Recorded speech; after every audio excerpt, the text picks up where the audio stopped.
La Carpeta Perú, es un plan geopolítico expansionista creado por el chileno Augusto Pinochet, por el cual Chile obtendrá una hegemonía y dominio absoluto sobre el Perú en materias de economía y política, incluyendo la anexión de territorios peruanos ricos en recursos que tanto necesita Chile.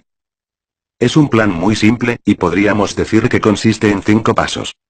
Los 3 primeros, consistirán en las fases de pre-guerra. La primera fase, consiste en la invasión económica sobre Perú.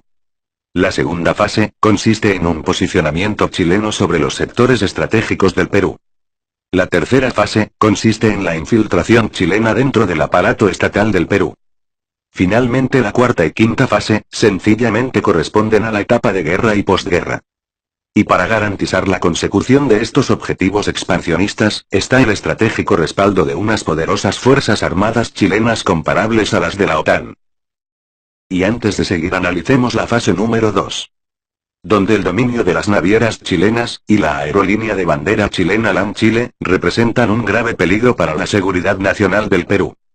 Aquí es necesario tomarnos el tiempo para reflexionar sobre la gravísima irresponsabilidad y traición de Alberto Fujimori, Alejandro Toledo, Pedro Pablo Kuczynski, y Alan García Pérez, pues estos presidentes corruptos entregaron a los capitales chilenos el control absoluto de los sectores claves de la economía del Perú. Y solo para dejarme entender citaré un par de ejemplos. El sector portuario, llámese marina mercante, concesión de puertos, cabotaje, o transporte de combustibles. Todo eso, está peligrosamente en las manos del enemigo geopolítico del Perú. Solo imagínense si hubiera una guerra con Chile, lo primero que harían ellos es bloquear nuestros principales puertos ganando para Chile estratégicas cabeceras de playa para desembarcar tropas de invasión. Y el sector aéreo. ¿Qué les puedo decir? No hace falta ser un genio para saber que desde la comodidad de los cielos, hacer un detallado mapeo de la geografía peruana, y de la localización de las bases militares peruanas, es cosa tan simple, como poner una cámara espía en los aviones de LAN Chile o LATAN.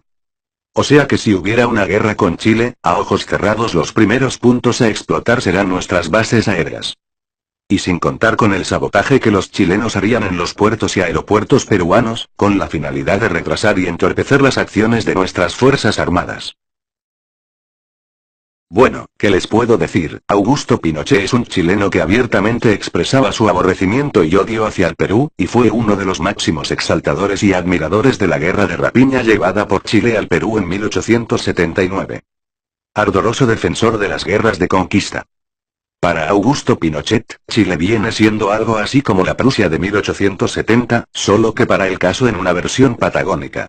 Y bueno, para este militar chileno, el Perú viene siendo como un país integrado por un pueblo inferior. Y que debe ser absorbido por un país conformado por una clase de hombres superiores, o sea Chile. Se puede decir que la Carpeta Perú, fue concebida gracias al estudio de la geopolítica a través de sus máximos y clásicos exponentes. Como Otto Maul, Friedrich Ratzel, John Mackinder, entre otros maestros de la geopolítica. Punto aparte, a mí me parece genial y excelente. El único problema, es que sus planes expansionistas están en contra de mi país, o sea el Perú. Lamentablemente, la Carpeta Perú, ya se halla en su fase 3. Porque como sabrán, el que posee el poder económico, también quiere tener el poder político. Y es que a nadie le cupen dudas de que la influencia del gran peso económico chileno en el Perú, ya está influenciando perniciosamente en la política peruana. Por ejemplo, Pedro Pablo Kuczynski, quien es un descarado chilenófilo que responde a los intereses chilenos, ya saben, puertos, energía, inversiones, en todo esto PPK ha sido y sigue siendo un excelente colaborador pro-chileno. Y ni qué decir de Mercedes Araoz, quien defendió con uñas y dientes la firma del TLC con Chile a espaldas del Congreso. Y sin mencionar a Fujimori, Alejandro Toledo, y Alan García Pérez. O sea, esto ya es una realidad, los chilenos no solo están comprándose al Perú entero, sino que además están utilizando a su favor a sus mejores sirvientes, o sea, a nuestros propios gobernantes. Y como para que se caigan para atrás, al mismo estilo de Condorito, sabían que el estúpido de Alejandro Toledo, o sea, el presidente del Perú entre el 2001 y 2006, tuvo a 3 chilenos como asesores de geopolítica, dentro de Palacio de Gobierno. O sea, ¿de qué estamos hablando? Mañana mismo, no lo duden, el próximo presidente del Perú será un títere, hecho a la medida de las exigencias de los intereses chilenos. No por nada un sincero y honesto ciudadano chileno comentó: en el Perú no hay presidentes.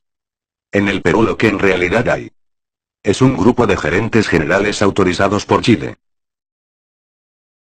Bien le decía Pinochet a sus empresarios, vayan al Perú, que se está vendiendo barato, vayan y no se preocupen que sus inversiones serán protegidas por nuestras fuerzas armadas. Ahora, se viene la parte caliente. O sea, la fase del conflicto. Como sabrán, las inversiones chilenas ya suman unos 20.000 millones de dólares, mientras que las peruanas en Chile a lo mucho 1.000 millones. Entonces, naturalmente, una asimetría de inversiones genera las condiciones para un inevitable conflicto. Para nadie es un secreto que las Fuerzas Armadas del Perú, bien podrían llamarse, las Fuerzas Desarmadas del Perú.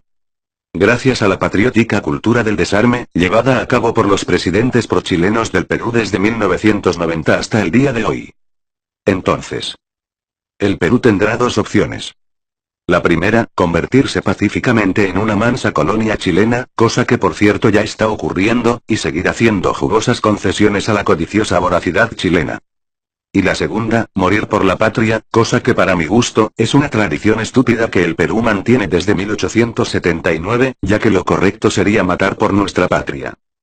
Pero como para ese entonces el Perú tendrá las fuerzas armadas más obsoletas e inservibles de Sudamérica, creo que nuevamente se repetirá un 1879. En fin, sin más que agregar, yo les invito a la siguiente reflexión. ¿Ustedes creen que una manada de leones permitiría que una manada de hienas se paseen libremente dentro de su territorio de caza sin hacer nada? Respuesta. El Perú sí.